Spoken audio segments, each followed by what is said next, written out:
And we welcome you into the Cross Country Mortgage Campus in Berea. I'm Jason Gibbs. Segura, not here yet. It's all right. He's efforting. He's been in a million different places. He's been hanging out with Big L luminaries. He will join us momentarily, and we will get his reaction to the Browns news of the day. It is the Hot Topics of the Day, presented by University Hospitals, the official healthcare partner of your Cleveland Browns. And the news of the day, the Browns have terminated the contract of defensive end Obo Okoronkwo and signed kicker Andre Schmidt. I'm going to go with that. Schmidt. Schmidt. Yes. Say it confidently. Schmidt. There we go. Okoronkwo joined the Browns as an unrestricted free agent in 2023. He played in 30 games the past 2 seasons, recording 52 tackles, 7.5 sacks, 1 forced fumble, 1 fumble recovery. He's probably one of the most fun people that I've met on this beat and covering this football team over the last 3 or 4 years. Just a great spirit, happy-go-lucky. He will definitely be missed, especially in that defensive line room. But Obo Okoronkwo, his contract terminated by the Browns, and kicker Andre Schmidt will join the team here as we get ready for training camp. Might read something into that as well. Nathan Zegura will break it all down for you coming up in just a few minutes. The NBA draft last night, night 1. Brock, your biggest takeaway, buddy, because you watched it. I watched from like 10 o'clock on. I think the first 2 picks were, you knew what they were going to be. You knew Cooper Flagg obviously was number 1, Harper at number 2, and then after that got shooken up a little bit. Con Knuppel went number 4. Your boy from Duke, maybe a little high for him. I thought so. I don't know. Maybe the NBA draft didn't offer a whole lot. Where am I looking?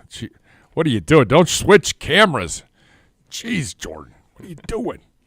I didn't think Knuppel was the 4th best player in the coming out, but I think he's going to be a really, really good NBA player, but I don't know. Yeah, but 3 Blue Devils in the top 10, you got to be happy about that. I'm happy about it. I wish 1 or 2 of them would have come back, but this is life in the NBA. So it's now a 2-night event. Brock, will you be watching tonight? I'm just going to watch the Cavs picks, see what we do with our 2 picks in the second round. We do have 2 picks, pick number 49 and pick number 58. So best wishes to our friends over at the Cavaliers. We'll see what happens. Maybe they make a trade. Maybe they spice things up a little bit. We'll see. It is a Mailbag Thursday edition of the program, as it is every Thursday. We'll get to your questions sometime after 2:30 today. Coming up on the program today, you will hear from running back coach Deuce Staley. Nathan and I also going to break down that running back room. I've got some big, hard-hitting questions for Z. Huge, some people are saying. And we'll talk to we'll actually go through PFF's best 32 running backs. We'll see if Zegura can guess those. And there's a Cleveland Brown in the top 32 running backs. Not too shabby. Around the sports world comes your way in segment 3 to kick off the 2 o'clock hour. Our good friend Lance Riesland, Browns film analyst for Cleveland.com, current football analyst for Spectrum, joins the show via the Twisted Tea Hard Iced Tea hotline. He's put out a lot of good film breakdowns on our rookie class. He's also been out at minicamp. He's been here for the OTAs, has watched this football team. We've had him on before. Great guest, former high school coach at Garfield Heights. On the offensive side, his father, a legendary coach at Garfield Heights, and appeared on my high school football shows on Saturday mornings, was kind enough to do that. Excited to have him on to break down the Browns offseason and to promote some of his video breakdowns of the Browns rookie class. That'll be at 2 o'clock today. Then we talk linebackers. We went running backs in hour 1. We go to the defensive side in hour 2. Linebacker coach Jason Tarver. You will hear from him. Always good when we get to hear from Tarves. We'll break down the linebacker room. Some big questions, hard-hitting questions for Z on that linebacker room. And, of course, the PFF top 32 linebackers. And, of course, to round out the show today, the mailbag. Tweet us your questions at Browns_Daily, and also send us your questions on our YouTube channel, youtube.com/Browns. You can check that out all day long on the stream. ESPN Cleveland, the Browns mobile app, clevelandbrowns.com. Plenty of ways to listen and to watch today's program. We're going to take a quick timeout. When we come back, we'll get into the running back room and the news of the day. Nathan will break it down. He will be here to join us momentarily. Glad you're with us on a Football Thursday edition of the show. This is Cleveland Browns Daily, presented by Bally Bet, an official sports betting partner of your Cleveland Browns on 850 ESPN Cleveland.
All right, welcome back into Cleveland Browns Daily, presented by our good friends at Bally Bet on this Football Thursday edition of the program. Reminder, we are with you today, tomorrow, next Monday, Tuesday, and Wednesday. And then Thursday, we're on hiatus. A little break time for us, a well-deserved getaway. Basically the final getaway, because the week we come back then, it's go time. Quarterbacks and rookies will report that Friday. So we'll be off July 3rd through the 13th. We'll be back with you on Monday the 14th, but we've got a lot of great content we're going to be bringing you in those 6 days, content from the best podcast available, from Cleveland Browns Daily, the entire offseason, from the new players in the building to the rookie class to complete breakdowns of our draft, our returning players that were already on the roster, all of our coaches we have interviews with that will be debuting and playing for you, and a little fun as well from on the final day, which is July 11th. So we're excited to bring all of that to you, excited to get some downtime as well. We have to celebrate Zagur's birthday. He'll join us here momentarily. He's running all over the place. So we got a lot going on here today at the Cross Country Mortgage Campus. Again, the news of the day, and we will get to more of this with Nathan as we go. The Browns have terminated the contract of defensive end Obo Okoronkwo and signed kicker Andre Schmidt.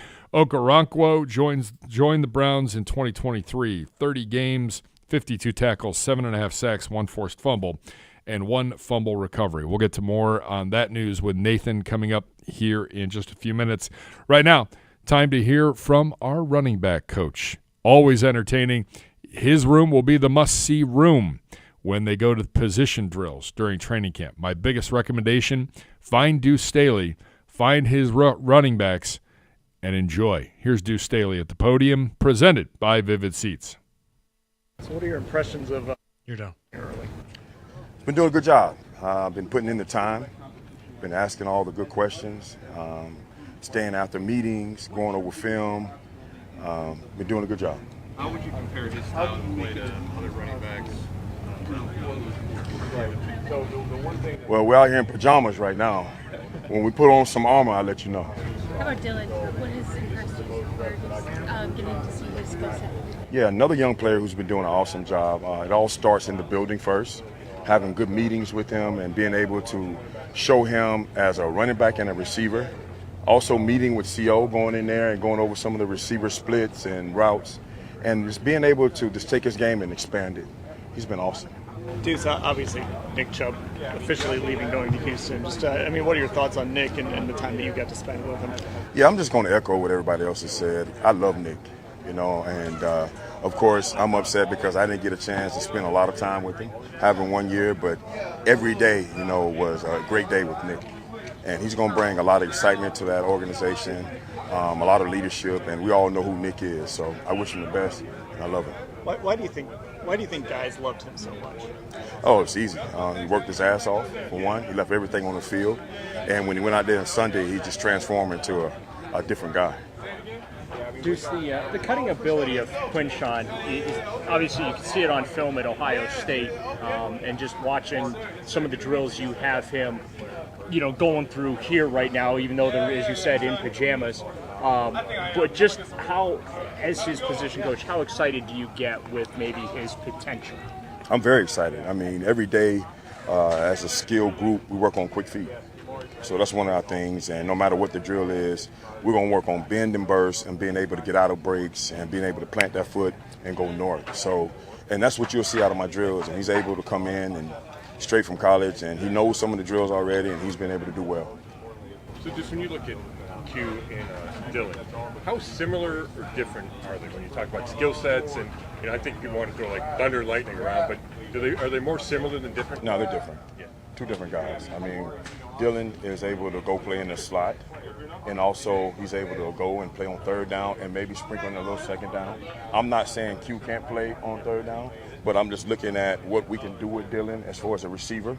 And we'll be able to do a little something with Q receiver too, but totally different, so don't think about it like that. What does it look like for you as a coach, trying to figure out where they fit best and how they vibe together as you're looking to create some kind of tandem with them? That's a great problem to have. A great problem to have. When you got guys like that, and let's not forget about Jerome and Pierre. Those guys bring a lot of value too. So being able to take those guys, all four of those guys, and kind of move them around like chess pieces, has been fun. Back at rookie minicamp, you were pushing Dylan's buttons a little bit with him and Quinshawn and kind of trying to get them to sort of build some camaraderie. Just what's that been like, seeing them sort of form like a relationship with the two rookies? Yeah, one of the things that I make sure they understand is every time they step on the grass, it's on. Every time you buckle it up, it's on. Every time you lace your shoes up, it's on, no matter who it is. And we take pride in being the best group on this field. But to be the best group, you must win within the group in order for you to be the best in the league. So we got a lot of goals there, of course, and it starts with our group and how we look at each other and challenge each other. You said don't forget about Jerome and Pierre. Where do you think, particularly Jerome, fits with these two rookies? He fits in great, without a doubt. I mean, Jerome has definitely a great skill set. Of course, you know about his speed. He's able to pick up the blitz and catch the ball. So I'm excited to see Pierre. Pierre's been working his ass off, came back in great shape. So I'm excited to see all four of them go at it. Jerome's kind of the elder statesman of this group now. So how is he kind of taking on maybe being like a leader in some especially? Yeah, Jerome is, he has a little nick in him too. He goes out there and he leads by example. He'll say a little bit here, say a little bit there, but not a lot. He let his actions show. Pierre and Jerome, they've been here before, two new rookies. Is there any part of this process that is maybe recreating the identity or finding a new identity with the absence of Nick Chubb? It's just motivation. You know, as an older player, I've been in those shoes, of course. As an older player, you see the young players come in and you see how their skill set and how they will help us. But you also want to challenge them to let them know, okay, man, I have the same skill set and I'm able to go out there and help our team too. Deuce, Kevin has talked about a more physical camp, maybe a more competitive training camp. When you hear that, does that get you excited? Ain't no doubt about it. I mean, we got blitz pickup every day, hopefully. Fingers crossed. When you guys are trying to rebuild the run game and reestablish it, I guess, what excites you just about this group and what they'll be able to do in that and be able to really put the run game on display? Yeah, and Kevin's done a good job, man. He all off season, we talked about, of course, what you just said, just rebuilding the run game. Going back to day one when Kevin got here, going back to when he was in Minnesota running wide zone. You know, that's one of our staples, and that's what we're going to stick to, and we have the backs for that. All right. We're back. Hi. And so I'm am I. still here. So am I. Gibbe's still here. I'm back. Was down actually at the at Huntington Bank Field. Yeah, you've been all over the place. University Hospital say had it's called Sportsland. It's about sports innovation and sports science, and all the luminaries were there. The great Dr. Voos, my PT extraordinaire Brent Pekarsky, or the wonderful Lisa Piazza, talking from the Haslam Sports Innovation Center.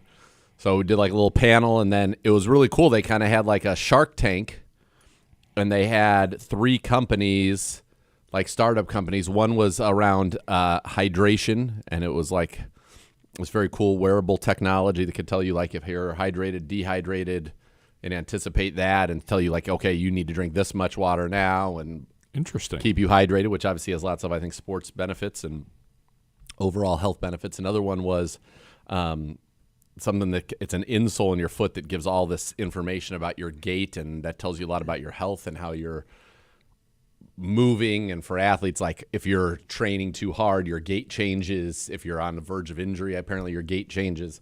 So that was pretty cool. And then the last one was a company that has made these unbelievable kind of materials that make like the best shoelaces ever that never come untied and provide more stability depending on that. And they have this technology goes. So it was like really cool. I'm curious to find out. 325, they'll announce who like won. So they did pitches, and there were like these esteemed panel of people who were big luminaries that were asking, questions afterwards to see if they, wanted to, I guess, be investors or, what would win. But I'm actually curious. They were all it was pretty cool, pretty impressive. Wow. Yeah. All right. Yeah, So maybe something we'll see on the field. Maybe. Yeah. This fall. I know the shoelace company and the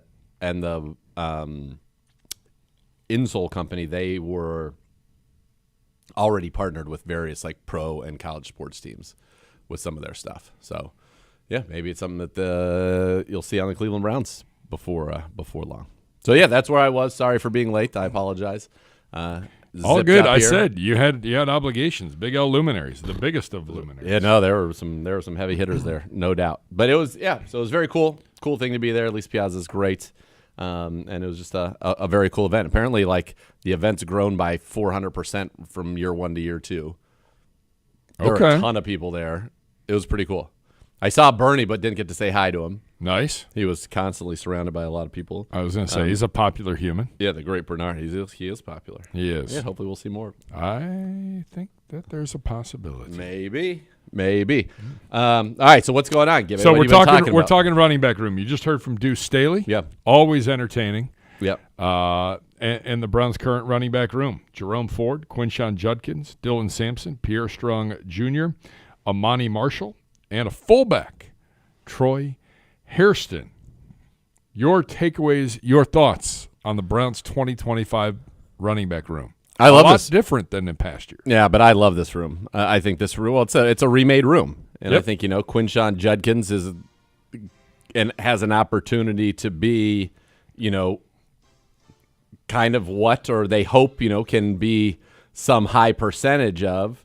Unfortunately, the guy that I'm looking at right now, who is no longer a Cleveland Brown, Nick Chubb. I mean, I think that's what Quinshon Judkins was drafted to be kind of that 1A bell cow back, a guy who was incredibly productive in college, not only at Ole Miss, but at Ohio State. We're talking bell cow type of a guy. Took over 270 carries his first 2 years there. He's a touchdown machine. He's averaged 15 rushing touchdowns per year. Whether it's 16 and 15 Ole Miss, 14 last year with the Buckeyes. He can catch it a little bit as well. He's somebody that I think is going to be like he can do that. He can be kind of that guy for you, and so they get him. Thrilled with that, and then the Browns were stunned, floored that the SEC Offensive Player of the Year, Dylan Sampson, was still there in the 4th round. Only been a 1-year start. So in terms of like tread on the tires, like Judkins has been a bell cow kind of 3 years, although, last year he split the touches with Henderson, with Travion with the Ohio State. Yep. But this was the first year as like a real starter. This is a guy who averaged 5.9 yards per carry for his career in the SEC. That's over 422 carries. So it's not like a one-season fluke. He averaged almost 6 yards a carry.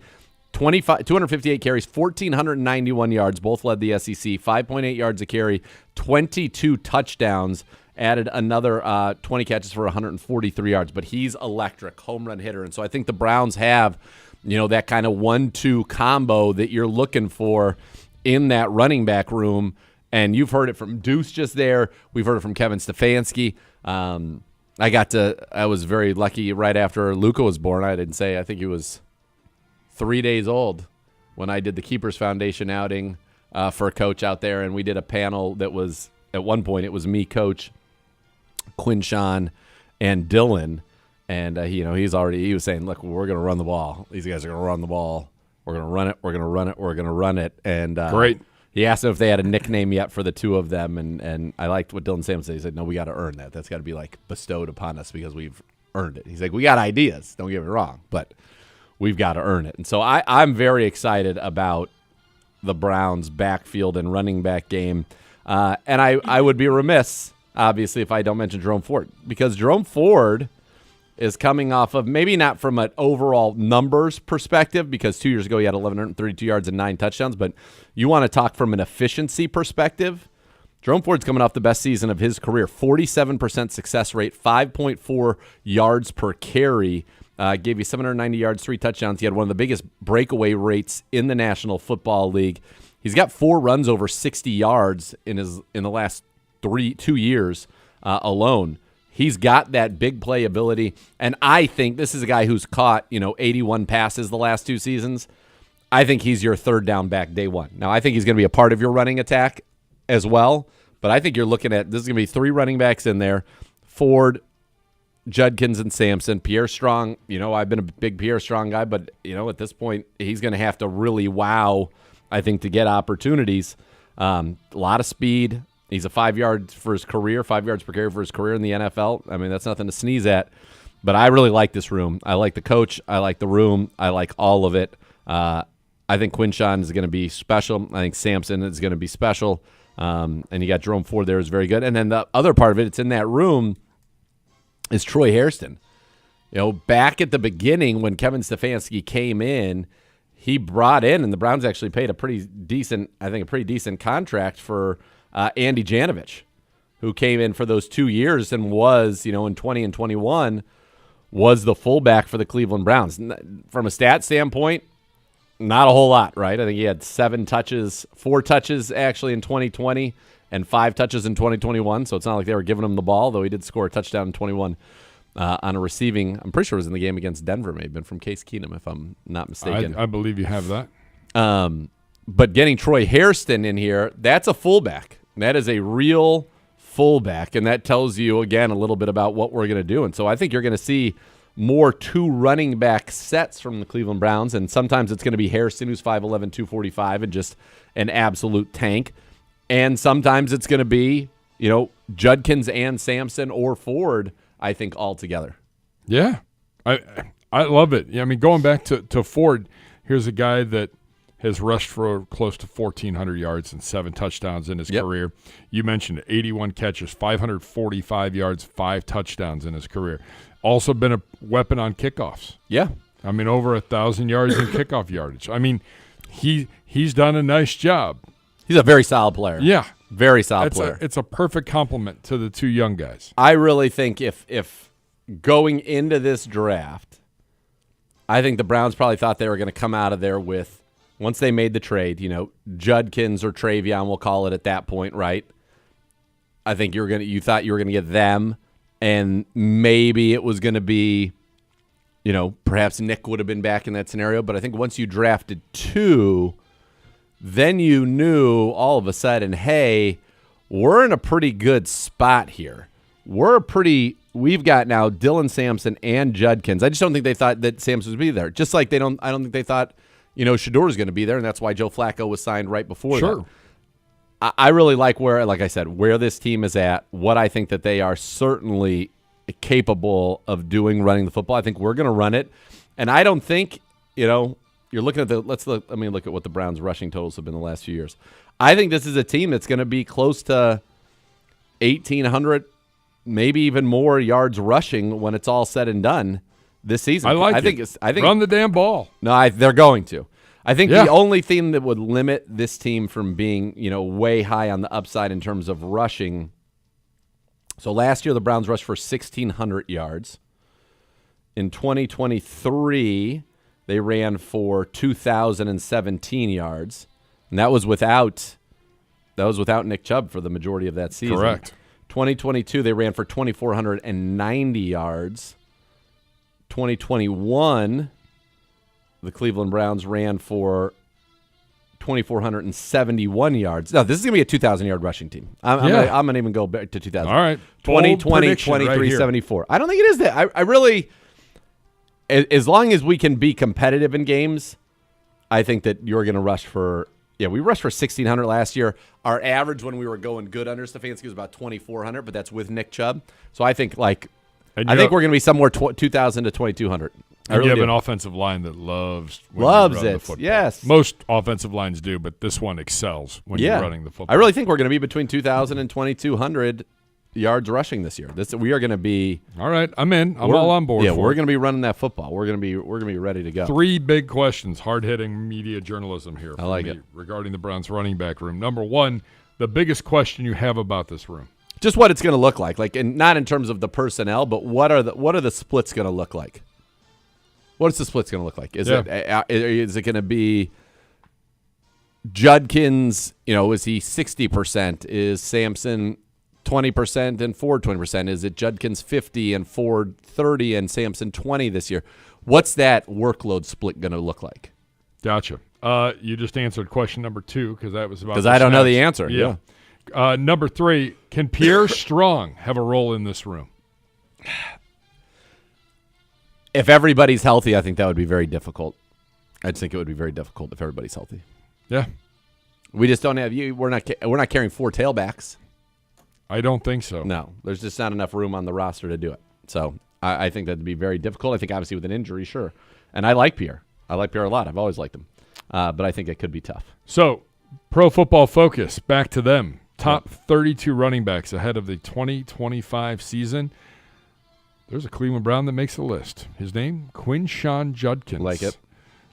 Judkins just a rookie, which always makes it tricky to place a player appropriately ahead of a season. He will likely be RB1 in Cleveland after earning PFF rushing grades of 88.2, 83.4, and 88.8 in his 3 seasons of college football. All right. I know you just sat down. I got it. You don't have anything going on. How are you feeling? Can we do the top 10? Yeah, I'm feeling good. Feel good? I'm already working on it. All right. Saquon Barkley comes in at number 2. Number 2. Okay. Number 2. Barkley, a big reason why Philly are the reigning Super What Bowl more is he supposed to champs. do? I don't really know the answer to that. Most runs of 10 yards or more, 55. Also led the NFL with 2,500 rushing yards. I don't know what else you'd like him to do, but he's not number 1 on their list. Bijan Robinson. He is number 3 on the list from the Atlanta Falcons. Jahmyr Gibbs. He's number 4 on the list from the Detroit Football Lions. Okay, Christian McCaffrey. Number 7 on the list. Number 7, Christian McCaffrey. Derrick Henry. Ladies and gentlemen, your Number 1? number 1 running back. Wow. Even at 31 years old, King Henry, deserving of this list's number 1 spot, led the NFL in PFF rushing grades in 2024, 93.5. Also boasts the highest PFF rushing grade in a 3-year sample size going back to 2022. Last season, he forced the most missed tackles and ripped the second most runs of 10 yards or more, 53 to Saquon's 55. Okay. Maybe this year will be the year that he finally slows down because we've been saying it for 4 years, 5 years, something like that. All right. If he's not on the list, it's a mistake because he is that good. Chase Brown.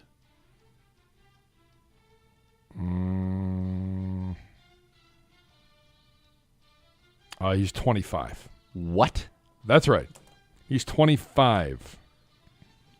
Hold on a second. Brown earned a 73.8 PFF rushing grade and a 76.6 PFF receiving grade last year to give him 3-down value for the Bengals. That helped him produce the 16th highest PFF WAR mark among running backs in 2024. Dude, Chase Brown last year. English people. 990 yards rushing, 7 touchdowns rushing, 360 yards, 4 touchdowns receiving. And at the end of the year, he was like 100-plus total yards every week. Okay, all right, so I'll cross him off. First one you missed, though. Kyron Williams.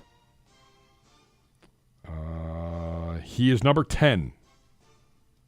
Only missed 1 so far. Okay. Josh Jacobs. Josh Jacobs is definitely on this list. Where is he at? Number 5 on this list. Okay. So 7 of your first 8, correct. Okay. James Cook. Number 12. What? Outside. James Cook recorded 26 runs of 10 yards or more. Good for 14th most in the NFL. More than 1,200 yards rushing on the season. Yeah, didn't he have like... Pretty good. Pretty good. He had a lot of touchdowns, too. Yeah. James Cook last year had 1,000 yards and led the NFL with 16 rushing touchdowns, and he averaged 5 yards a carry. What are we talking about? Not in the top 10 according to PFF. All right. Number 12. Aaron Jones. Let's see. 19. 19. Not on the list. You're missing number Hold on. 5, number 6, number 8, number 9. You're missing 4. Wait, no, you're missing 3. Jonathan Taylor. Not. 14. Wow. Okay, so he's 14th. I'm trying to think. I must be missing somebody pretty obvious. I would bet they have Joe Mixon after what he did last year on there. No? Not. He's 17. You're missing 3. I don't know how to count. Number 6, number 8, number 9. Devin Achane. Number 9 on the list from the Miami Dolphins. Pacheco? No. This is a weird list. I think they're going way down in my mind in terms of guys that they're going to give. Both number 6 and number 8 are NFC running backs. Kamara? No. NFC. Chuba Hubbard? No. James Conner? James Conner of the Arizona Cardinals is number 8. And then Bucky Irving? And number 6 from Tampa Bay. That is crazy. This list is nuts. Kenneth Walker is number 11. Cook is 12. Ashton Genty is 13. Ashton Genty, he hasn't even played yet. Hold on a second. Kyron Williams Kyron Williams is the most. I thought they would love it. He's the most efficient, like, goal line back in the league. His rushing grade wasn't all that impressive, but he rushed for more than 1,400 yards. Kyron Williams ran for you actually- 1,300 your yards and argument- 14 touchdowns last year. Yeah. And he earned a PFF pass blocking rate above 80. Hold on 1 second. This is amazing. Remind me again, what rank was Kyron Williams overall? Number 10. Okay. Kyron Williams finished last year 11th in the AP Offensive Player of the Year voting. That's also quarterbacks. Receivers, all of it. Yeah. Every position. That's craziness. There you go. So interesting. Yeah. I'm surprised. I thought Aaron Jones had a pretty solid season last year. Aaron Jones is 19th. He did have a good year. Aaron Jones had 1,138 yards, 5 touchdowns, and 408 yards. He had 1,546 yards from scrimmage and some touchdowns. That's pretty good. Yeah. Kamara was number 20. Yeah, Kamara had a down year, but didn't Mixon have a good year? I was trying to go through in my head. I figured they would love 87.6 rushing grade. for Mixon. Yeah. Yeah, he had 1,016 yards, 11 touchdowns. Part of it gets skewed by fantasy, I think. We're like thinking, who were like the most productive fantasy backs. Bucky Irving obviously was an interesting case study because he had a really productive year, but they also had Rashad White there. They had a few guys there. He ran for 11, 22, and 8 touchdowns. So he had 1,514 yards and 8 touchdowns, and he's 6. And we had said Aaron Jones was like basically at the same level. James Cook one is the one that really surprises me. That one really surprises me. The final two in their top 32, Brian Robinson from the Commies and Travis Etienne from Jacksonville. Yeah, Etienne it looked like he was on a more of a trajectory before last year. And then they got Bigsby. It's interesting. Genty, I think by this time next year, when we redo this next year, Genty will be in the top 5 for sure. Let's hope our guy is as well. Yeah, Quinshon, that'd be great. That'd be fantastic. That would be great. That's a look at the running back room for your Cleveland Browns. Yeah, those Deuce Sailors presented by Vivid Seats. Purchase your official fan experience package today for the ultimate game day. And did we do hot topics as well? We'll do that next. All right, we'll do our hot topics of the day coming up next. We're off and rolling here. Cleveland Browns Daily, presented by Ballybet, official sports betting partner of your Cleveland Browns.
Welcome back to Cleveland Browns Daily, presented by Ballybet, an official sports betting partner of your Cleveland Browns. Hey, it's Gurley. Great, Gibby.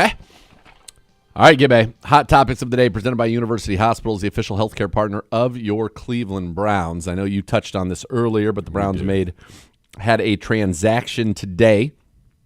It's the Cleveland Browns waived Obo Okoronkwo, which was, I think, a little bit of a surprise, but at the same time, when you looked at some of the moves that were made this offseason and you knew the contract status, probably not as much of a surprise. Signed a big 3-year, $19 million deal headed into the 23 season. He started 5 games for the Browns over the last 2 years, 7.5 sacks, 17 tackles for loss. He had a career-high 12 tackles for loss that first season in 2023. Last year, just 3 sacks, 5 tackles for loss.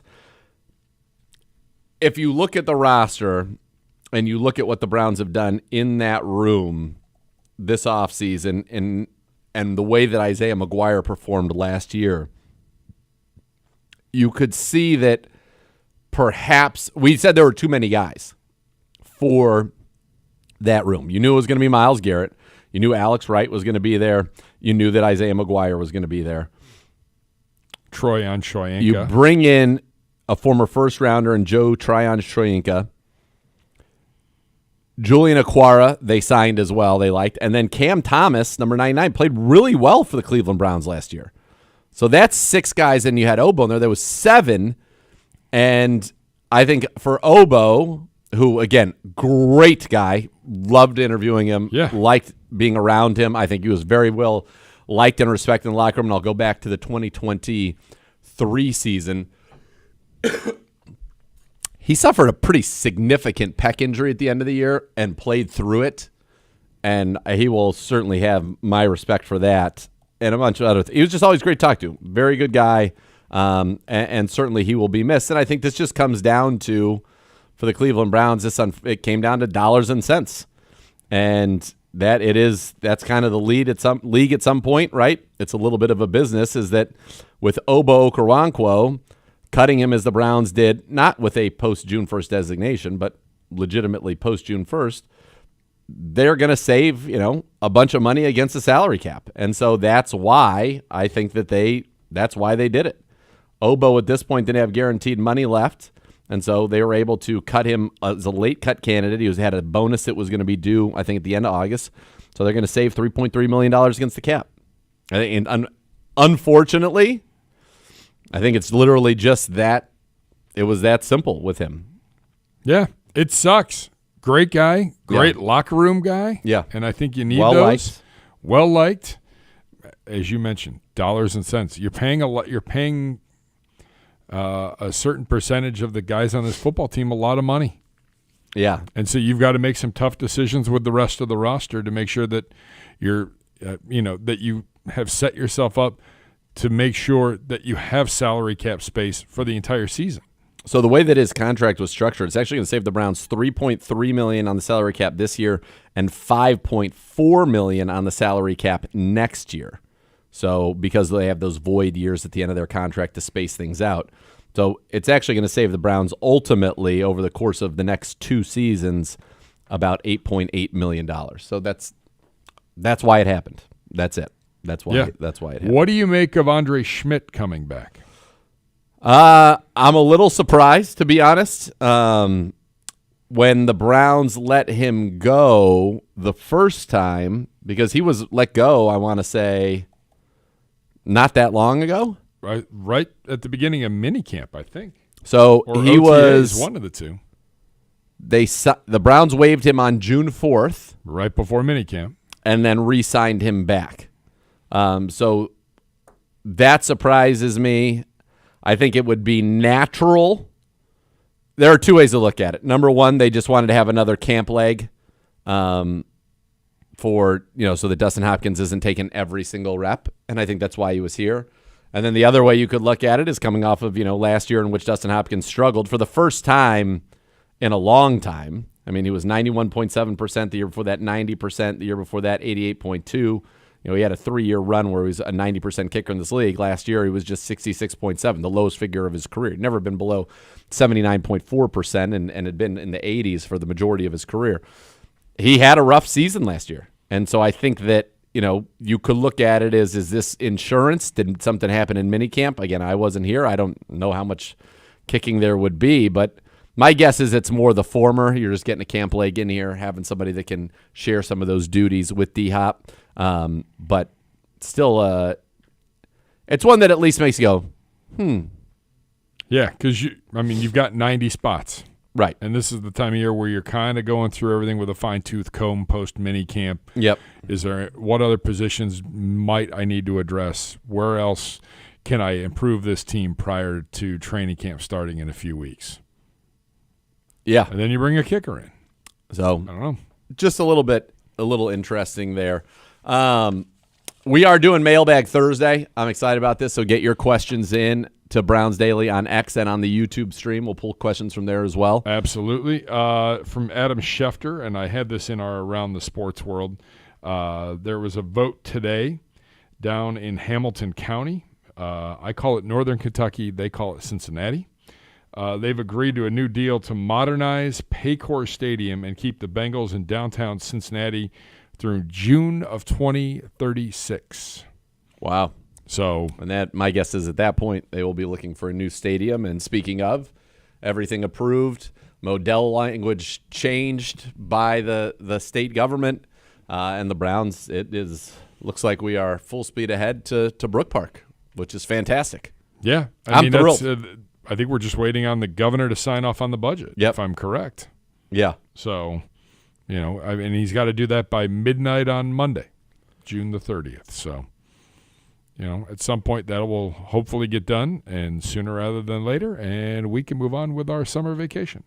Yeah, and we can, hopefully get, if you think about the timeline, like you're probably going to break ground this year. Sooner rather than later. Later this year, and really start rolling early 26. Because when did they break ground in Buffalo? I drove by it, by the way. How's it look? It's pretty impressive. How long did it take start to finish? And, and they're not done. Camera. No, they have that cool camera. And they're building a stadium in Tennessee? I think so, yeah. When I was in Nashville, they were building it. Yeah. So they broke ground in June 5th of 2023. So it's been 2 years and a month, or give or take, 2 years and half a month. And it's not slated open until next year. So that's 3 years. No, it's about 3 years. So the Tennessee Titans broke ground on their new Nissan Stadium February 29th, 2024. It's right next to the existing stadium. It's actually pretty cool. And that is expected to be a go for the 2027 season. So that's kind of the you need 3.5 years. Yeah. So if the Browns in 2029, so 2026, you'll be ready in 2029. Yeah, exactly. So something that obviously bears watching. By the way, I never had a problem with Nashville Stadium. I always thought it was a good stadium. I think it was fine. My guess is it was missing a lot of the amenities that they need for modern stadiums in terms of all the different suites and Nashville's become like Vegas. Yeah. Mm-hmm. So from attracting conventions and those kind of major events, not having a dome. I mean, having a dome now helps that cause immensely. It helps everything. It helps everything. And I think that I'm really excited about where this is going to go. I think it's great that the state came together. They were able to do it, and that now you have an opportunity to really, turn this into a world-class facility for world-class fans. And I think that's really the bottom line. That's what it's all about. And this is going to be a transformative thing for this region. It's going to be transformative for Cuyahoga County, which Brook Park happens to be still Last I looked. Yeah. So it's going to be, I think it's very exciting. This is a very exciting, if you are a Cleveland Browns fan, if you are a fan of Northeast Ohio, if you want to see this region, have something special, one thing I was thinking about the other day is, I don't know how you are when you're on planes, but I'm always looking for two things when I come into a city when I'm on a plane: golf courses especially if I kind of like know the area and I know like which courses are where. Sure. And then stadiums. And I think it's very cool when you fly into Dallas, you typically go right over AT&T See, I haven't Stadium. been. It's the one city. My buddies were asking me last night. They go, "Where haven't you been?" I said, "Dallas." We were supposed to go during COVID. Yeah. And I think there was one. It was 2012 the year before you, then 2020, and it'll be 2028. Yeah. See, only one. I mean, I've been to cities that no longer even have teams. Yeah. Oakland, St. Louis. Yeah. The old Atlanta, what was that dome? That was a dump. The Georgia Dome? Yeah. Dump. It was old. The Georgia Dome. Dump. Okay. All right. Fair enough. You It's go not up as in good that as the press new box. one. Well, the new one's very nice. Yeah. But like when you fly into Vegas now, you fly right over. When you fly into LA, you go right. You see SoFi, and I same think with that'll be very Minnesota. cool. It'll be with Huntington Bank Field, the domed Huntington Bank Field. You're going to see it every time you fly into Cleveland, which will be awesome. It's just really. It's exciting, and I know that there's a lot of people have feelings one way or the other, but I think that once this thing gets moving and everybody kind of gets behind it, it's going to be awesome. Exactly. I can't wait. By the way, NBA draft happened last night. I asked Brock what happened because I joined it at about 10 o'clock last night, and I was like, I don't know any of these people. Okay, so I know very little. I think that Ace Bailey, trying to determine where he got to go and wanted to do whatever he was going to do, declined teams, thought he was going to be superstar, wanted to go to the Wizards, Pelicans, or Nets, I guess, went to the Jazz and was clearly upset. And there was also other people that were upset. I heard the coverage was ridiculously bad. They announced one pick, guy that got drafted. They called him Colin Cowherd. They had the wrong names. I did. They had see wrong that. teams. I'm going to say Terrible. this. I'm going to say this. Them, you've already been traded. Your rights have been traded. Why am I taking a picture with the hat on of the team that just traded me? Well, they did a lot of that wrong. Van hats. Pelt went off last night on ESPN, Yep. and rightfully so. It was stupidity at its finest. I'm like, what are we doing? I don't know. Like, there was some. Just take a picture with the new hat. Nope, we can't. It's not in effect till July 1st. Yeah. Okay, then move the draft to after July 1st. Cedric Coward. Yeah, they call that guy Colin Coward. Perfect. By the way, I like the Magic got another 3-point shooter from Michigan State, Jace Richardson, who can shoot the ball. Let's go. Paulo, your boy. He's a Duke guy. That's He one is of a your boys. dookie. He is a dookie. Yeah. I'm not gonna lie. I don't know if I say this or not. The big from Duke, they came out early after his freshman year here this year. Not Yeah? Flag, not Knipple. The other big. I for whatever reason I'm sitting next to Brock, and I'm reading the name out loud. I totally butcher the name. Okay. And he looks at me and goes, "And you call yourself a Duke fan?" Wow. And I go, "I'll be honest with you. Fair enough. Reading the spelling, I don't know. I watch him play. I think how's he's it- got a how's ton it of spelled? upside. Just give me the spelling. Common Maluwak. K-H. Oh, well, you gave me the pronunciation. I was going to see what I would say. K-H-A-M-A-N. Common. Yeah, I can see that. Looks like shaman. Common. Okay. M-A-L-U-A-C-H. I had the common right. Maluwak. Maluwak, yep. I might have been closer than you. What did you have? What did you? Not anything Common good. Malak. And Something he was not like, even close. He goes, "You're a Duke fan?" And I'm like, "Yeah, I watch him. I know it's a long name. That's hilarious. It's not even a long name. I can't even make that No. excuse. Don't worry about it, Gibby. Don't be hard on yourself. I You're think doing a great job. I think he's super talented. He should have come back to Duke for another year, but he went number 7. So what the hell do I know? Yeah, he did pretty well. Yeah. All right. Oh, he went 10. Sorry. When we come back, we are going to talk with Lance Riesland, Browns film analyst for Cleveland.com and current football analyst for Spectrum. He joins the show via the Twisted Tea hotline. That's coming up next. Hour number 2, Cleveland Browns Daily, brought to you by Ballybet, official sports betting partner of your Cleveland Browns.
Add more fun to your fandom with the Bally Bet Sportsbook app. Download today and get $50 in bonus bets when you place your first wager of $10 or more. Bally Bet, an official sports betting partner of your Cleveland Browns. All right, we're back. Hour number 2, Cleveland Browns Daily. Presented by Bally Bet. You know that. Gibbe, deep in it over there. Hi. But we get to go to the hotline right now. Brought to you by Twisted Tea, Hard Iced Tea, an official sponsor of the Cleveland Browns. Let's welcome Lance Reisland, Browns film analyst for Cleveland.com and current football analyst for Spectrum, who joins the show via the Twisted Tea hotline. Keep it twisted. Cleveland. Lance, how are you today? Nathan, I'm doing well. How are you, my friend? Good. Thanks for being with us here today. I know you've done a lot of great video breakdowns of our rookie class, Browns minicamp, all of that. Let's just start with the news of the day. Oba Okoronkwo released going into his third year. Obviously going to save the Browns about $8.5 million over the next 2 seasons in cap money. Were you surprised by that? I was not, and here's why. It kind of tells me what the Browns are trying to move to completely on the defensive line. If you look at Obo, for me, I thought he was great. I thought he practices really hard. I thought he did a lot of things really well, but he is a kind of a one-trick pony, right? He's not a real heavy guy. He struggles against the run. He struggles setting the edge. And if you look at, the addition of Troyan Shianko, who I think is going to be outstanding, he just did too much with Tampa. He was all over the place. He played up. He played down. But more importantly, I think they're really high on both Alex Wright and McGuire, right? Two guys who kind of fit that mold, long arms, long body, can move down to that 3 technique if they need them to, guys who can set the edge, and kind of fits that, that mentality that Jim Schwartz wants with that defense, right? Guys who are position flexible, guys who can play both run and pass, guys who can get on the edge and go, get in the B gap, C gap. So it wasn't surprising to me just because he's light and he doesn't kind of fit that body mold that they want not right now with that defensive line. Yeah, that's a room that still, I think, has some good competition on the back end because I know they like Aquara, and then Cam Thomas, I thought, played very well for the Browns last year as well, as you're trying to whittle that down maybe to 5 guys behind Garrett, McGuire, Alex Wright, and then Joe Tryon-Shoyinka. Yeah, all those guys fit the mold. Watching them at the practice, the thing that sticks out to me is, first of all, the attention to detail with Jacques Zier in terms of getting off the football. Every day they're working on getting off the football. Those guys are coached really hard, I think. They really have good feet. They have great balance. And some of the guys they have on the interior are guys that are going to get better because they're going to get better with the pads on. Some guys go up, that. Some guys go down. Those guys play with great balance inside. You got Shelby Harris. You got Graham. I think Malik Collins is a super underrated kind of pickup for them. But that kind of, again, guys who match that kind of mold they have for that defensive line, guys who are one-gap guys who get upfield. And if they can do that, that kind of protects those linebackers a little bit, especially with the loss of JOK, and then those guys can clean up. And those guys were very impressed with me in terms of their length and their ability to cover ground this camp as well. You mentioned the interior, and I think obviously that was something that the Browns attacked pretty hard this offseason. Dalvin Thompson, who I thought played well for the Browns, but they want to get more upfield. So they bring in Malik Collins, who's a professional, quarter pass rusher from the interior. You draft Mason Graham 5th overall in this draft. And then the guy who I thought was very good once you had him on the field last year, and we'll be excited to get him back training camp, Mike Hall Jr., that this has the makings, I think, of a very good room, not to mention Briggs and Shelby Harris there. What have you seen from Mason Graham that gets you excited about what he can do in this defense? Well, I had him number 1 on my board going into the draft just because I think he's the safest guy. And people are like, well, we don't need safe. Well, safe is important to me because of what the Browns – I thought Dalvin Tomlinson – I'm with you on that, Nathan. I think Dalvin Tomlinson is a really good pro. He's more of a scheme fit, right? He doesn't fit what, Coach Schwartz likes to do in terms of getting upfield in that one gap. He's a great 2-gapper. He's a thick body. Mason Graham's a guy, when you watch him on film, he is a guy who anchors in there, but he can also jump and be a 1-gapper. And I think that's important, especially on those early downs. Even if it was him and Shelby Harris on early downs, if they're struggling with teams trying to gap them a little bit or get those big double teams. But I think Mason Graham, he's a guy who's going to excel once the pads go on. He plays with great balance and violent hands. And when you do those two things, it really doesn't show up until you start hitting, right? It doesn't show up until you start taking on those double teams and things like that. So when the pads go on, Browns are going to see why, Browns fans, I think, will see why they took him so high. He's a guy who just, when you watch him on film over and over in the Big Ten and the teams they played, He's an immovable object, and then he gets in that, you get to third down, it's almost like a switch for him. He's able to turn that gap, turn that edge in that B gap. And he's also going to be, and he's a little better athlete than people think. At Michigan, he had to two gap all the time, and he had to use his hands and kind of stay on the LOS. He's not going to do that here with Cleveland. So I think he's just kind of reached the tip of the iceberg of how good he's going to be. Because this game, I think, even fits him more. So you are of the belief, like the Cleveland Browns are, because to me, when you take a defensive tackle 5th overall, you're expecting him not just to be a decent pass rusher. I think you're expecting him to be a plus pass rusher because that's the name of the game, right? Yes, of course, you've got to stop the run. But when you're taking somebody at that position that early, you think that they are going to be in the backfield disruptor. And the Browns felt like, as you pointed out there, what he was asked to do at Michigan limited maybe some of those opportunities. You think this is the case of somebody who's going to be, from a statistical standpoint or an impact standpoint, more of a dominant pass rusher, more of a force as a pass rusher at the NFL level than he was at, in college?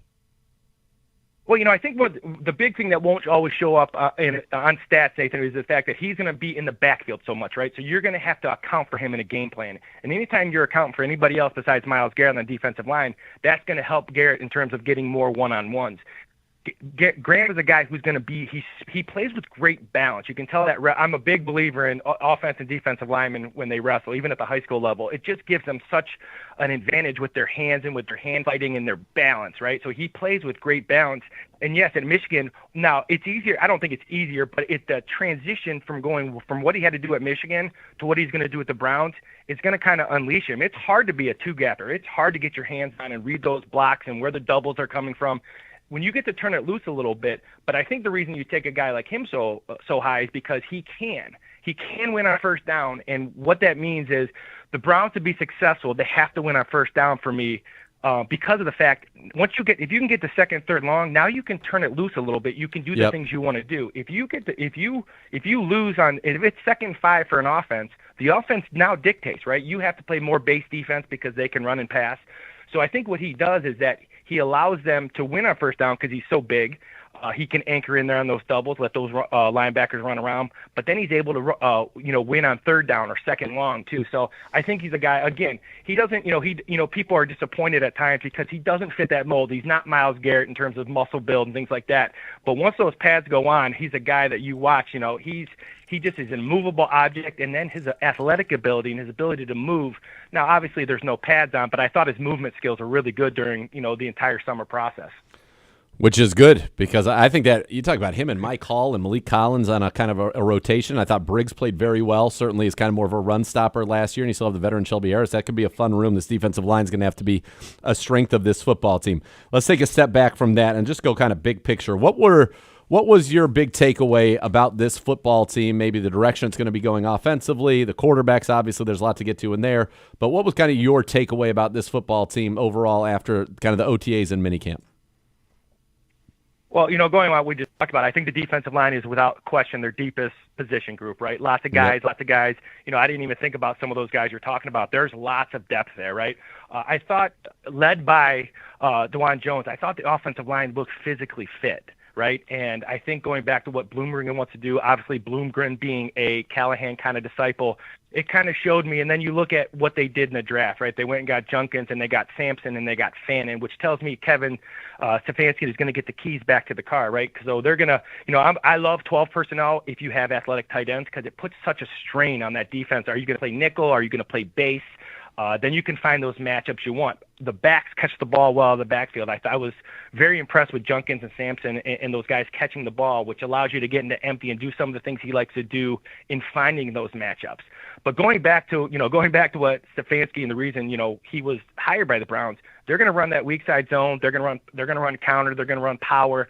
They're going to kind of create an identity. And it doesn't mean the identity is automatically going to create wins for you, but you can fix your identity. You can't fix something you don't do. And it kind of feels like they went away from what made him successful. It kind of feels like they're going back to that weak side zone. They're going to go back to pulling those guards, getting those guards out in front. And I always said this, it's not really what you put in, it's what you can fix. And these are things he can fix. He's brought in guys that I think kind of fit that mold. If you think of Tommy Reese, was a Brian Kelly kind of disciple, Notre Dame, multiple tight ends. So I think they're kind of going back to what they do well in creating that identity. And I think an identity, whether it's good or bad, is something you can fix, and it's what you can hang your hat on. Yeah, and I think that identity is going to be all about running the ball. And you mentioned the 12 personnel, so that'll kind of help me jump in over to Harold Fannin. I like what I saw from him. I thought he was very impressive. I think he's somebody they can bring out. He can almost play like a big slot wide receiver for you, depending on the way a defense matches that 12 personnel. What do you see from Fannin, and do you think that he is going to be a big part of what we do from a package standpoint, being on the field with David Njoku? Yeah, if you think about first down, right? You get a first down and you go 12 personnel. If that defense goes regular, now you're going to find those matchups. You put them on the outside. Now, if they want to put a corner on him, because I think he kind of creates a real matchup problem for a linebacker and a safety, then you can kind of open up those receivers, even if it's not Judy, because now you can kind of get them on some safeties, right? So you can he can help improve those matchups for those receivers who might not have the skill set to beat a NFL corner all the time.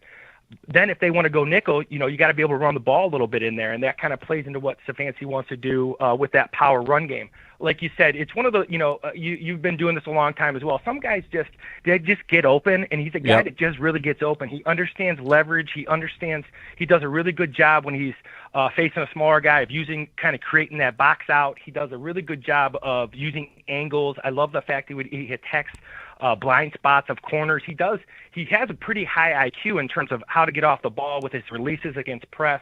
And those things will only get better. But you can tell he kind of has a former receiver background. And when you go back and look at his best games were against Texas A&M and Penn State. That's right. And he shows great ability to get open. And once again, I think he's going to be huge because he's the guy that's going to create matchups not only for himself but for his teammates because of his skill set. He's kind of, he's only 230, 240, right? So who do you put on him, right? And that's going to be a difficult thing for a defensive coordinator to try to figure that out. So I'm with you. I think he's going to be a really important part of what the Browns try to do, especially on early downs. The big question with this football team is who's going to be throwing the football. You got a chance, obviously, to see all four quarterbacks. We've seen Joe Flacco play quarterback for the Cleveland Browns. We have not, obviously, seen the rookies, Dylan Gabriel or Shedeur Sanders, and then Kenny Pickett we've seen with Pittsburgh and then most recently Philadelphia. What did you kind of make of the way reps were distributed? What did you see, and what kind of direction do you think things may be going for the Browns at that position? Well, it was interesting. You're out there all the time too. They had both of those fields going, right? And for me, that tells. And my dad always taught me this: if you have a bunch of guys at a certain position that are kind of equal or kind of trying to prove themselves, you got to get them up to speed first before they have any chance to compete. So I think they're doing a really good job of let's get you knowing the offense. Let's get you understanding the speed of the game, understanding where landmarks are, where people are supposed to be, getting underneath center, things like that. So I think they're doing a good job of that, trying to get everybody work. I think that's it. Everybody has their different opinions, but I think that's why Flacco wasn't, used a ton because he kind of understands that. And he's been around a long time. He's been with the Browns, so he doesn't necessarily have to get up to speed with the verbiage and the footwork and things like that. I think Joe Flacco will be the starter week one if somebody was to ask me. Why? Because not only is he a veteran, but he allows those guys around him to play at full speed. And if you look at the Browns, sometimes they get off the slow starts, and they're not a super physical team at practice. And when you're not a super physical team, that acclimation, that can cause you to, everybody says the Browns are undisciplined with all the penalties. I don't think it's necessarily undisciplined because it's undisciplined. I think it's because they're just not used to playing at that 1,000-mile-per-hour speed with all those big bodies running around. And I think Flacco gives them that opportunity. Now, if you ask me with the rookies, I think Sanders has done some really, really good things. I think Dylan Gabriel's ahead of him just because he played a long time in college. He has 155 touchdown passes. He has 64 starts. He played in 3 big-time programs, so you know that too. So he's seen different coverages. He's been coached differently. He understands fronts and coverages and roles and where hot receivers are. He's been underneath center, so that footwork's a little bit different. Sanders, I think for me, what he'll need to work on is that I think he got so much pressure at Colorado, he got in a bad habit of drifting. Mm-hmm. And when you get that A and B gap pressure, it kind of causes you to go backwards. And you don't even know you're doing it sometimes. And he doesn't have like a rocket arm. He's got plenty of arm strength. Yeah. And when you don't transfer your weight, that hurts you. And you saw that sometimes during camp where he's just going to learn. And those are all things that are going to happen with reps, right? But I think he was the offense at Colorado. If he didn't go, they didn't go. And that also, that means he's seeing different blitzes and different coverages. He never saw a lot of base things at Colorado because teams had to really prepare for the pass. They had 4 really good receivers, run game, yeah. Obviously. and 0 run game, right? So I just think some of his habits that he's learned now. And I also think with a guy like that, when you watch him, he's a gamer, right? So he looked good in even like 7-on-7s and team and stuff because he's a gamer. But Gabriel, I think, is ahead just because he's polished. He's a little bit older. Yep. He's got a really compact throwing motion. He delivers the ball. He's got really good. He can spin it now. He's got a lot more arm strength than I thought he did. But that would be the case. But I think both of those guys will get a look. But as a coach, I just hope that the number one thing is always to win. And wherever that is, however they develop those guys, you still got to win football games. And I think Joe Flacco gives them the best opportunity to do that going into week 1. What do you think about Pickett? I mean, 15-10 as a starter, right? Which, believe it or not, in my time here with this organization, which is now going on season 13, that's the best record winning percentage of any quarterback we've had. 7 game-winning drives, and he's young enough that if he does put it together, and I think a lot of people would say, be giving him the benefit of the doubt, that was probably the worst coordinated offense in the NFL that he played in there in Pittsburgh. And it's ironic that he probably is a better fit for what Arthur Smith wanted to do, which is somewhat similar to what Kevin Stefanski will do here, and never played there in Pittsburgh with him. What do you think the fact that he is still a former first-round pick, still young, like Joe Flacco, and I love Joe Flacco. I see him kind of more as, and I could be totally wrong about this, these are not scores, as kind of the break glass in case of emergency type guy, that ideally you want Pickett to start, and then you want to see these rookies at some point. If Pickett, doesn't do well, or if Pickett does do well, then that's even a bonus for you because maybe you found somebody, or at the very worst, that's somebody that can turn into a third-round comp pick for you next year if he were to sign somewhere else. So I think it would be Flacco was great with us, but really hasn't been a winning quarterback anywhere else since 2017, other than that season with us. Well, it's funny about Pickett. You said you took the words right out of my mouth, right? You don't really know what he had at Pittsburgh because they didn't do a lot of he didn't do a lot of things that he would be successful at, right? And if you look at one thing that I think he struggles with is he's got great feet and he can do the things, he can throw from different launch points. When I watch him on film, because I was doing the same thing you're doing, right? Trying to figure out what this guy is. He's a first rounder. I think he struggles within the pocket, with footwork within the pocket, right? That I always say the old Dan Marino, moving left or right or up and down 1 to 3 yards to kind of create those windows. You see some misses that he has because he doesn't move very well in the pocket for some reason. Once again, I think a guy like Kevin Stefanski says, I can fix that, right? Going back to Flacco, I think you're exactly right. I don't know, what the answer is. I will say this, one of the most overused words in football for me is the word culture. Culture is not what you say, it's what you do. Totally. And the Browns are in an interesting thing. They're in a place now where they have these veterans, right? And the roster's got some high-end guys that can really play. And if you say that, we're going to develop these guys and winning's not most important thing, I think you can lose the locker room quickly. I don't care what level of football you're at. Winning's got to be the primary thing that you're 100%. telling everybody we're going to do whatever we got to do to win. And if you think it's Pickett, if you think it's Flacco, if you think it's one of the younger guys, it's got to be the older guy. Got to know that guy is the best guy. Whoever that is, that guy gives us the best chance to win because winning should be, obviously we're all in positions. If our bosses tell us that they want to see something, then absolutely. But as a football coach, I'm putting the guys out there that are ready to play and help me win. And the Browns should think they're going to win every game. Obviously, it'll be really tough to do that, but that's your mentality. That's culture, right? We're practicing. You got to prove yourself. So I'm with you. If I was to say, it can't be Pickett or it can't be Flacco, I really don't know. I'm like you. I'm looking forward to seeing this in camp and how they divvy up the reps and how they, are they going to go live a little bit more so these guys can actually see some live bullets and things like that. It'll be very interesting, come the end of July.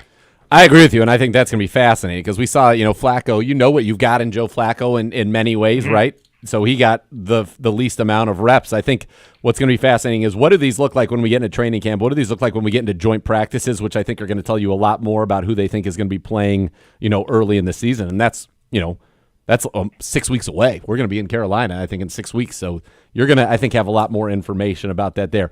One other question I wanted to get to you, and we appreciate the time. We'll let you run after this one, but do you think that the Browns have enough in the wide receiver room, or is that a room that you still would be looking at maybe to see more additions? Well, here's the thing. You know better than I was pretty impressed with Seth Tillman last year before he got Same. hurt, and I think physically he's one of the he's one of those guys before he got, when you go watch him at practice, there's certain guys that go, man, that guy's a good-looking athlete. And Seth Tillman is just a really good-looking athlete, and he does a lot of really good things. So for me, I think, my thought is, all right, they're going 12 personnel. I think they think of Fannin as a receiver as well, even though he's a tight end. I think they know what they got. Njoku, especially run after catch, his ability to get the ball and go with it. So I do think they need, who is going to be that second guy? If it's Tillman, great. Then who's going to be the third guy? And if it's not going to be the third guy, do you expect Fannin to be that guy? Obviously, it's a room that has some question marks with Thrash and Woods and some, Bell, some guys that, haven't really produced. I've seen Thrash do some things at practice that kind of get you excited. His ability to get open, his ability to get off press, catch it at the catch point, run after catch. So, do these guys just need more work, or do they need to go out and get a guy? I think it'll tell you a lot in terms of what personnel are they coming out with. So, after week 1 or 2, what's the personnel? Are they coming out in 12? If they're coming out in 12, then they're pretty comfortable with said Tillman, and they believe Fannin can be a guy that can really be a difference maker in their pass game. Because if they're going 12, it'll be a lot more play action, right? It'll be a lot more of that boot where they're going levels concept, and then they're going to get in, third down and medium because you can win on first down. Then you can split those guys out and maybe find a matchup for Tillman and Judy if you move the tight ends outside at 1. So it'll be interesting. I'm with you. I think talent-wise, they probably do need to improve a little bit there, but I think it has to do with what scheme and what are they going back to what they do well or what Stefanski did well when he got here. That'll be I'll be watching just like you for sure. Yeah, we got a fullback in the mix too, so there are going to be a lot of times where we have 2 running backs on the field that maybe we can get away with 5 receivers this year and not necessarily go into 6 like in years past. It's going to be certainly fun. It is going to be fascinating. Lance does a great job at Cleveland.com and on Spectrum as well. But I like the way you break down the film, all of that. I think it's awesome, and I think people get smarter when they check it out. So, Lance, thanks so much for the time, and we'll look forward to see what this thing looks like when everybody gets back in the mix here and gets rolling for training camp. Absolutely, guys. Thanks for having me, Nathan. I'll talk to you soon, buddy. You got it. Lance Reisland, Browns film analyst for Cleveland.com, current football analyst for Spectrum. He joined the show via the Twisted Tea hotline, brought to you by Twisted Tea Hard Iced Tea, an official sponsor of the Cleveland Browns. Keep it twisted, Cleveland. All right, when we come back, get back. We have some news when we come back. We got some news. Yeah, training camp. Speaking of, we got news for you. We'll have it when we return here on Cleveland Browns Daily.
Welcome back to Cleveland Browns Daily. Nathan Zagura, Jason Gibbs with you here. Final half hour to go. Want to get to your mailbag questions, so get them in using the hashtag AskCBD. You can post them on the YouTube page. You can post them on Twitter. You can tweet them to me. You can tweet them to Gibbe. Tweet them to @Browns_Daily. All of it. Let's go. Get us some questions. Let's do it. In the meantime, we do have some news for you, as Gibbe pointed out. That's right. It's breaking news. Breaking news. The Browns Training Camp 2025, presented by Gregory Industries, will have 8 open dates to the public, and they're quick. It's over by August 4th. That's right. Friday, July 25th, Saturday, July 26th, Monday, July 28th, Tuesday, July 29th, Wednesday, July 30th, Friday, August the 1st, Saturday, August the 2nd, and Monday, August the 1st. Times for those are on Friday, July 25th, 2 p.m., Saturday, July 26th, 9:30 a.m. That's right. 9:30 in the morning. A couple morning practices. Monday, July 28th, 2 p.m., Tuesday, July 29th, 2 p.m., Wednesday, July 30th, 9:30 a.m., Friday, August 1st, 2 p.m., Saturday, August 2nd, 9:30 p.m., Monday, August the 4th, 9:30 a.m., thank you, and Monday, August 4th, 2 p.m., and then we hit the road to Carolina. That's right. Yeah, Tuesday the 5th will be a travel day to Carolina. Joint practice on Wednesday. Thursday, kind of that day in between, walkthrough day, and we'll be live from Carolina somewhere, probably my hotel room. And then Friday is game day. Yeah, and Bo's going to call it vacation. Yeah, he is going to call it vacation. He is. He's there. So that's not true. Those are the dates. That's when you got to get it in for Browns training camp. It's going to be kind of right out of the gate, and you'll really, I think, get to see this team, take shape.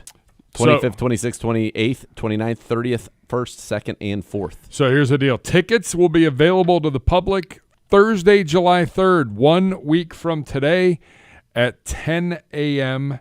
Eastern Time. Browns season ticket members will have an advanced 24-hour window to reserve their tickets on Wednesday, July 2nd.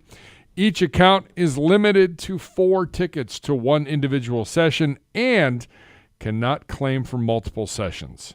Similar to home games at Huntington Bank Field, printed tickets will not be available. There are multiple theme days for all of these practices, highlighting local groups, organizations, and providing fans fun and specialized activities. Dog Pound XL on Friday, July 25th. Back Together weekend, Saturday, July 26th. That's where every team's got practice at the same time for the most part, and everybody, NFL Network's all over the place. Lavelle. He's done. Lavelle. He's on vacation. Good for him. Tomorrow's the last day for the cafe.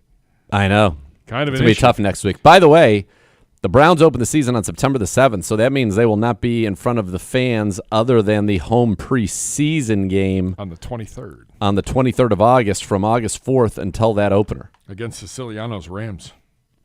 Yeah. That's right. University Hospital's Rainbow Day is Monday the 28th. Tuesday the 29th is Military Appreciation. Wednesday the 30th is Stay in the Game Attendance Network. Youth Football Day, Friday, August 1st. That'll be a big day. There'll be a lot of kids here. Saturday, August 2nd, Browns backers. And Monday, August 4th, Orange and Brown. Some of the other big things going on. Let's see. By the way, I don't mind that dog logo.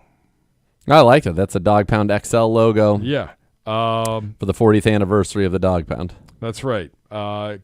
Complimenting fan favorite engagements from past years, the Puppy Pound presented by Sugardale, the 40-yard dash, Browns Pro Shop with exclusive Dog Pound XL gear in celebration of the 40th anniversary of the Dog Pound, Aramark Food and Beverage Snack Shacks, as well as food trucks encompassing the area, showcase and supporting Northeast Ohio businesses. I know people want more practices out here.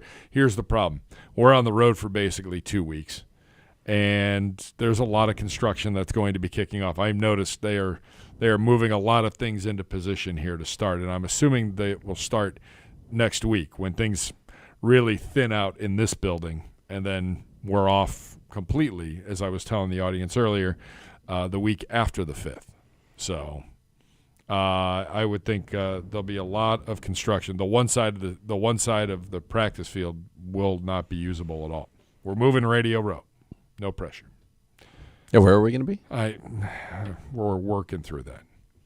If anybody can figure it out, it is the fabulous Mackenzie Fairfield. Thank God she's on our side.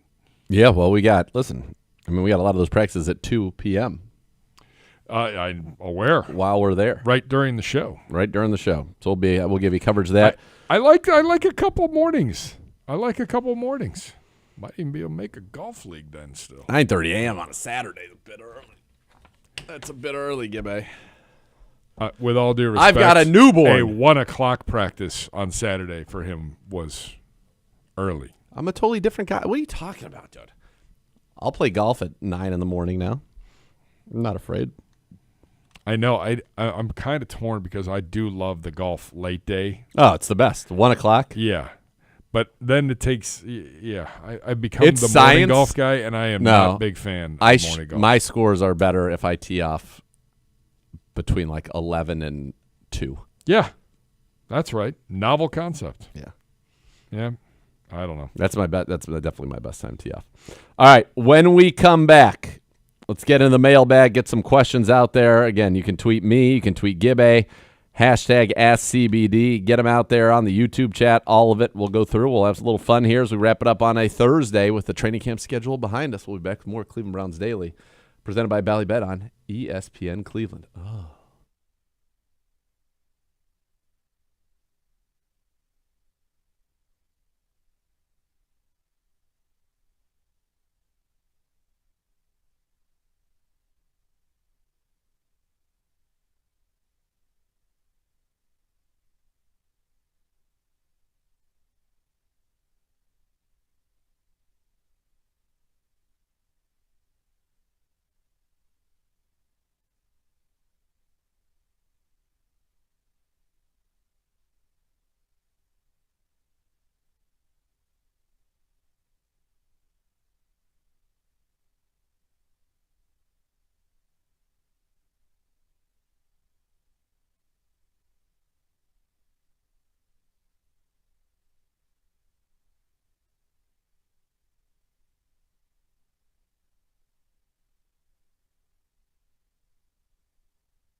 Browns fans, single game tickets are on sale now. Secure your seats today for the top matchups, and the countdown is on. Browns football will be here before you know it. I think 73 days away, if I'm not mistaken.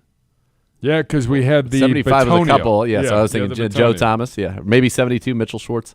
Buy online and check out your view for every epic matchup in the 2025 home slate. Visit browns.com/tickets now. All right, we go into the mailbag. Again, we got questions on YouTube, questions on X, at Browns_daily.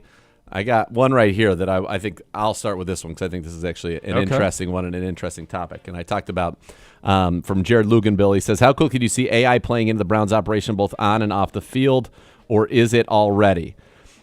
So my guess, this is a guess, and this is a question that I will ask when we get everybody back here, that I'll ask the people at the top of the organization. But my guess is Browns have always been kind of analytically driven, and at least analytically minded, and I think that there will be a lot of ways that it will be integrated in terms of, I think it's probably a quick way to find tendencies. It's a quick way to do some scouting. We saw, our man of the people, Content Browns, do AI scouting reports of all the quarterbacks, and it was really impressive how quickly he was able to do it, and I think that I think every team will have some sort of it.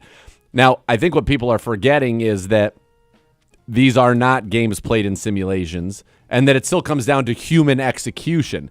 You can have all the right information, but if you do not execute it properly, it doesn't matter. That's not to say that it's not important. I think what it can do is significantly trim some areas of staffs and create efficiencies where perhaps because of it, just the fact that AI is able to do things so quickly and so wide and rapidly and drill down that, maybe you'll see scouting, if they can train AI, for example, to shove hours of film in and spit out actionable things. Now, it'll take a while for there to be verification that what it's saying to you is correct, that it's directionally correct at least. But I think you could see it replace some of maybe the monstrous, scouting departments and film watching departments in NFL operations. You still need area scouts. You're still going to need to go and talk to people and get that human interaction. But I think from that, and then from game plan standpoints, there's AI models in that article I was reading, and we can talk about that maybe tomorrow, where it'll analyze everything about an opponent's defense and their tendencies and personnel groupings and blah, blah, blah, and what they do in certain situations, and not only produce a game plan, but produce a call sheet for the coach. So it's like, all right, in these situations, here are the plays. You still have to execute, but I do think it's a pretty fascinating thing. I think that you still have to be able to execute. The game is so fast, but I think in terms of preparation, I think really in scouting, and even for coaches, I think you could get like AI could maybe give you, here's what they've done in every situation so far this game, and have that at your head. Okay, so what have they done when we're in 3rd and 7 or more so far this game? If you're in like the third quarter and it's been like, all right, they've done from this down and distance on this hash, they've done this 4 times. So then you have that in your mind. Now, the thing is, if everybody has it, then it becomes back to the cat and mouse game of that I know that you know that I know, so I know that you know that I know that you know that I know, so I have to act a different way. Or maybe I act the same way because you know that I know that you know that I know. And I know that you know. So I don't know. But I do think it is. I definitely think it will be something that will be looked at. And as I said, Content Browns to me right now, he's somebody, honestly, like I would talk to. I would say, hey, you did this. Zagura thought it was cool, and I did. What else do you think this is? All right, we'll find out. Travis Vanderhorst tweets at the show. Okay. Zagura, congratulations on your new baby boy. Thank you. My question is, what, in your opinion, is the 2 first-round picks next year used on? Go Browns, baby. What positions will the 2 first-round picks be used on next year? Right? Yes.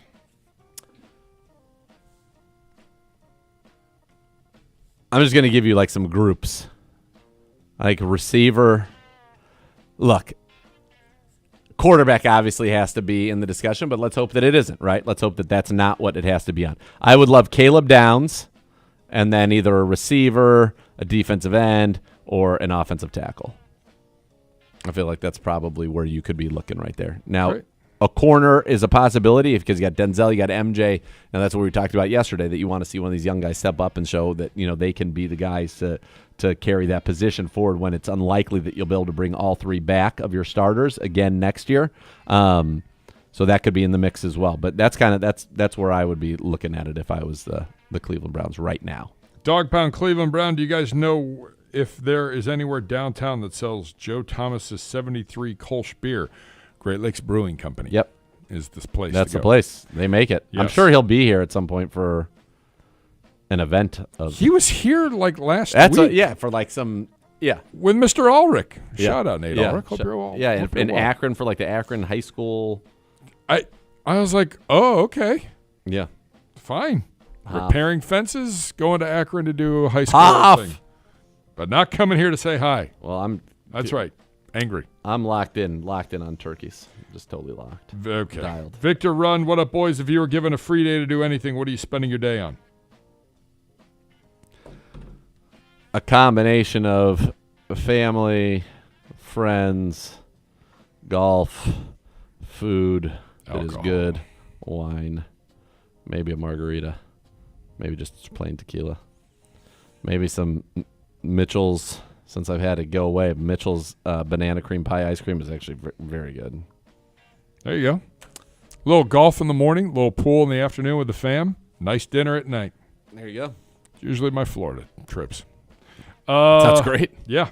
On the YouTube channel, clevelandbrowns.com YouTube.com/Browns. Yep. It's where we're streaming this and every day. Yes. Chris H. Nate. Has 12 had any first-team reps? I know you're tracking all the practices we aren't privy to. Actually, I don't think we are. Well, I am, but right now for what's open in the media, but I think that those will be coming. I think those will be coming. If he's going to have first-team reps, I think they are in the future. All right. Another person reached out. If you were to make a movie out of a video game, what would it be and who is the star? So, oh boy, this is a good one. I would love to make a movie out of Fortnite, which in some ways is kind of like, it would really be a movie that's very similar to, why am I blanking on those ones with Jennifer Lawrence is the star, To Kill a Mockingbird, Hunger Games. It's kind of Hunger Games in essence. 100 people get dropped onto an island, and only one gets to survive, and there's a poisonous storm or whatever. I think that would be an easy, fun movie to try to figure out who won, how, what, why, all of it. I think Fortnite would be just a banger action movie. The complainer asks, what is the worst uniform we've ever had? I mean, come on. It's the uniforms that we had and we don't have anymore. Yeah, that's right. That's it. Yeah. Those were tough. Yeah. You couldn't read the numbers. Tough. Oh, man. And when we had, for a while, I want to say at some point during that, we had Andrew Hawkins in 16 and Taylor Gabriel in 18. And Corey Coleman in 19. And it used Jim. Woof. It used to drive Jim Woof. nuts. Yeah, that's an understatement. Nuts, yeah. And we've cleaned that up quite nicely. Yes, it's done well. That's it. That's today's mailbag. All right. We'll get to more tomorrow. All right. So much more to come as we wrap it up here on a Thursday. Get ready to join the kid for a little golfing glory. Let's go. All right. Thank you, guys. We'll be back with more. Wrapping it up here. Cleveland Browns Daily, brought to you by Ballybet on 850 ESPN Cleveland.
All right, everybody, have a glorious Thursday. We'll be So back. weather going to hold out for you? I hope so. Don't even speak. It's rained every single Thursday, so don't even speak that. I want no rain today. I want to have good times, glorious times out there. There's a lot happening all of a sudden. Why? What? Don't be a thief of joy. Nobody wants this. Hold on, let me go. I gotta go to my. I gotta go. AccuWeather. It's pop up. It's a pop up here or there, dude. It could be there and gone. Let's see what it says here. We should be good, dude. Yeah, 38% at 4, tomorrow seems to be 28% at 5, 28% at 6, 34% at 7. It doesn't get even to 50% until like 8 p.m. So I feel pretty darn good about that. I feel good about that. Yeah, we'll wrap up the week tomorrow. Linebacker room, Coach Tarver. We've got a few other things too. Yeah, Brock's got it loaded up. Yeah, Brock, we loaded? Yeah, we're good. Yeah, we got a lot. We got a lot? Yeah, we got interviews. We've got we got things that didn't make the cut for the best of week. Well, maybe you're welcome. Maybe we should just put them all together tomorrow. We'll see you on down the road. 30. I don't think so. Trying to tend to my young son, Gibbe. He's only 17 days old, Luca. I think there's a whole army of people. There's a village to help raise him. No doubt. There you go. Nana has been off the charts. Nana, there'll be a statue of you someday, Nana. There you go. It is true. All right, Next Level's next.